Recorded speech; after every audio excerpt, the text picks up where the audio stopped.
welcome back to Engineer's Workshop, to a somewhat cleaned out shop. Sorry, no video last week. Had a lot of stuff going on, but really no time for filming. So I'll get you caught up, and we'll just call this one a shop update, and tell you what's been going on here the past couple weeks, and then just keep on blinking away at the upcoming projects. So first, let me show you something that happened starting last fall, and then we'll kind of wrap up to more current things going on in the shop.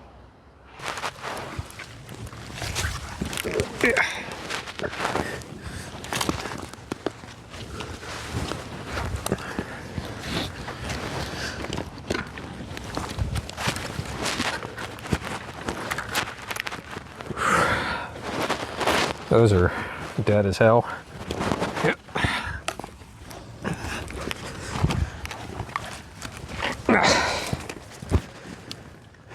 Need any adjustments up here?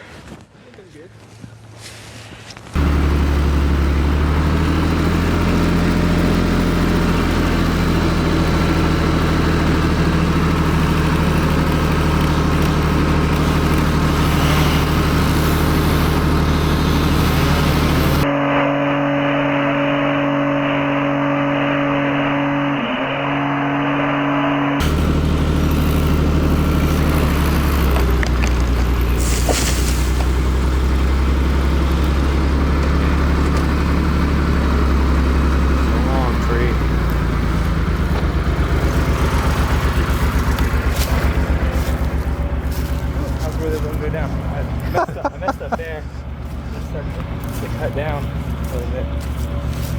Damn, that went quick. Oh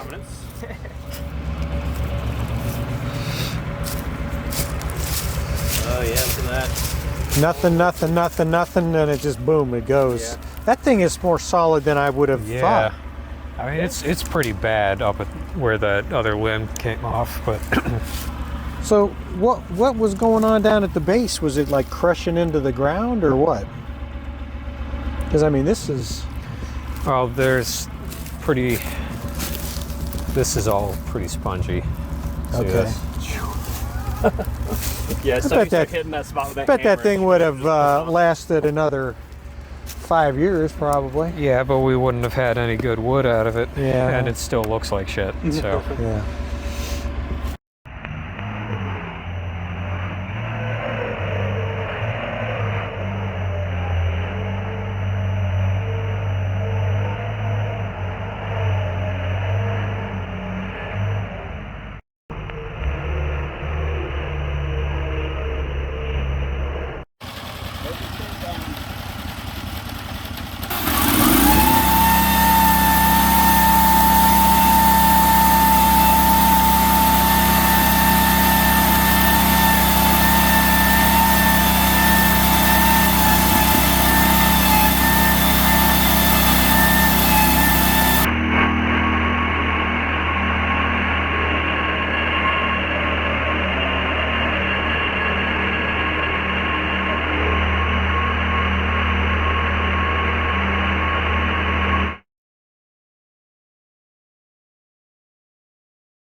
Well, as you can see behind me, the shop is fairly cleaned out, at least the center area. Wanted to have access to the 3-ton hoist because we're bringing something into the shop. Let me show you.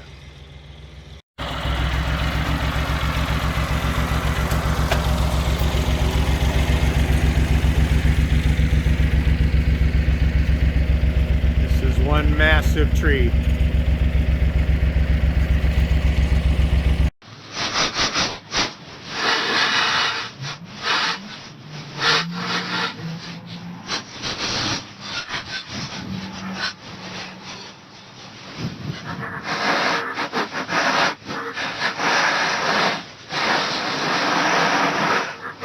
Slightly terrifying tasks is fitting a new throat plate and plunging the blade up through it. So I've got the VFD turned down so that the speed of the blade isn't so high.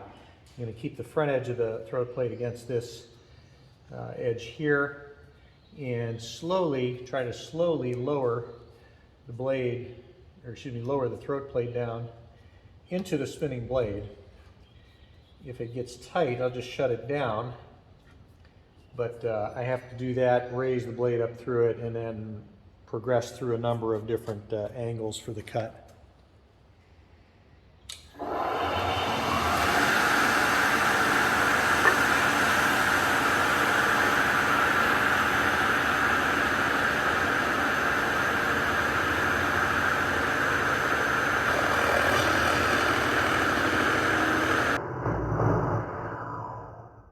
Tight at this corner here. Just got to start on it there.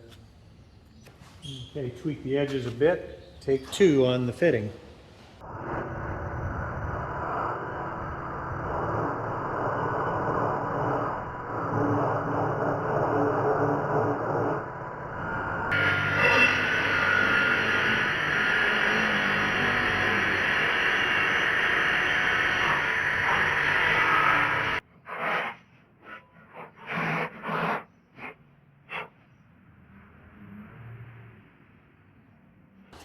Okay, this is the relief cut that I had to make for the arbor nut.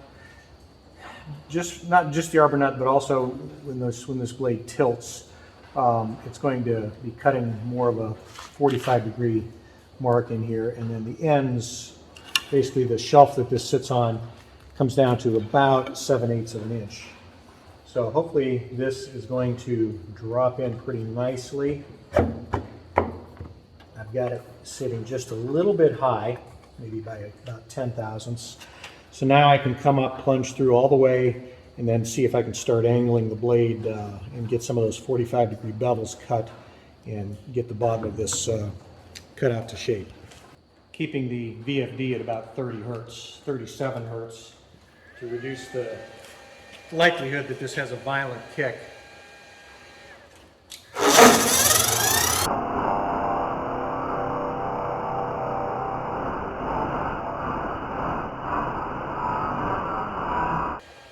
Okay, I can tell I'm starting to scrub a little bit on the side of the blade, so I'm going to have to probably take a little bit more of a relief cut with the router.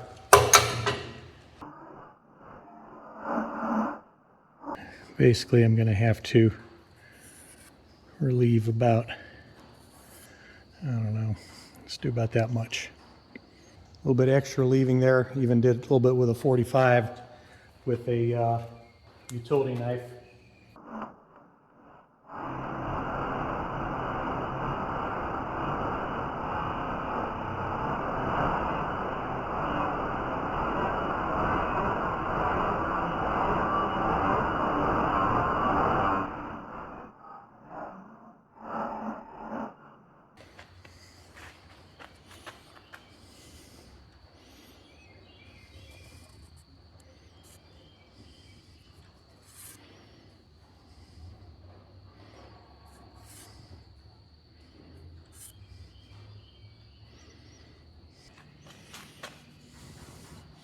A little more carving.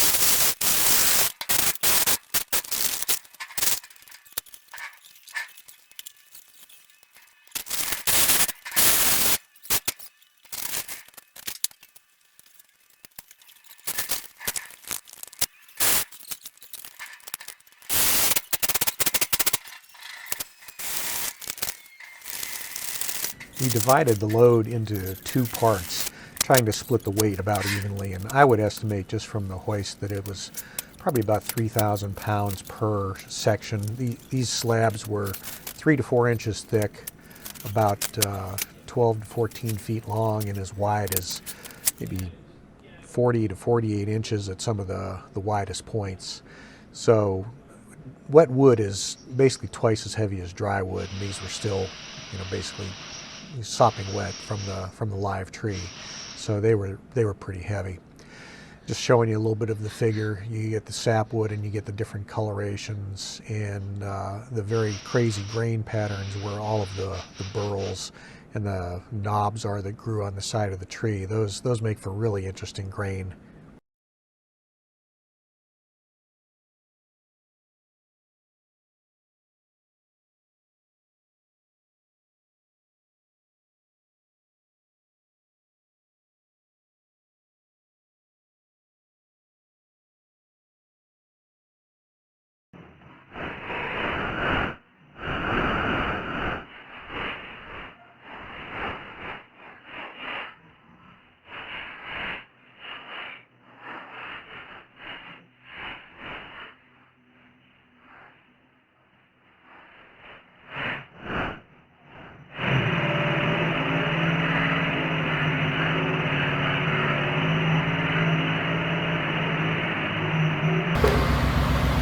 This is almost as entertaining as unloading it. I told him to move all this crap so that he had more room to maneuver.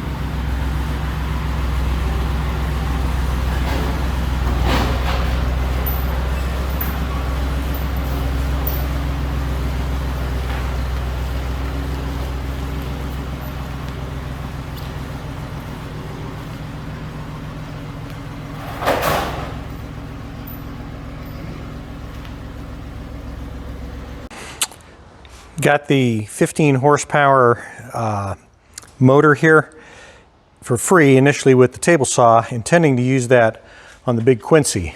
But another motor fell into my lap.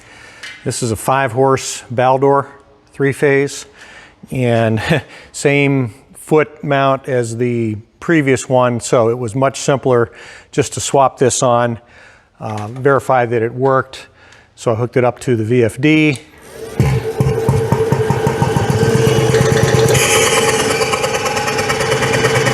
And that's the unloader because the tank is up to pressure. That's running loaded, but I don't need to build any more air. So I think I'm going to end up getting a dedicated VFD for the compressor, so that I could hook up the 3 running speeds that I have. That's a dual pressure switch with 2 set points. So what happens is it runs full speed 60 hertz until I get up to about 135, 140 PSI. Then it kicks into low speed just to maintain like a topping RPM to get it up to speed, and it's a lot quieter. And then once the second stage of the pressure switch trips, that unloader switch at the top actuates, and that kicks it into what I call low speed. So about 25 to 27 hertz, and it's just kind of loafing along there with no load with the unloaders activated and very little background noise. So I really like that setup. Unfortunately, the FinCore VFD, after 50 years or so, just finally won't run the thing anymore. I don't know what the fault is. I can't really troubleshoot it, and I'm just gonna go with another one of these little 4 kilowatt VVOR eBay specials, which really has worked pretty well, and runs the 5-horse motor no problem. So with the throat plate cut to fit, I can work with the saw even without a fence. I just clamp a piece of plywood parallel to the blade to do a rip cut. And then a little trick to make equal length cross cuts. You take the miter gauge and then clamp a stop block, set up the length of your stock against the stop block at the front edge of the table. Then all you have to do is pull back the miter gauge and register the stock against that, that stop, and you can make repetitive cuts. Here I had to cut 3 little 3-inch spacers, and this gets exactly the same. Well, I hope you enjoyed that. A little bit of a shop update, a little bit of this and that. Got the Quincy air compressor running again. We needed that, air capacity here in the shop when my son does sandblasting, or, we're just using it for general blowing of dust. Got the table saw back inside, got it running with a new throat plate, and that's going to be going over to the small barn in place of the big saw, which is going to be coming over here. So a lot of swapping around and general cleanup to do in both of the shops. So hope you enjoyed it. Try to keep things regular with one video per week from this point moving forward. So thanks again for sticking with me. Thanks for watching and subscribing. Until next time, as always, stay safe.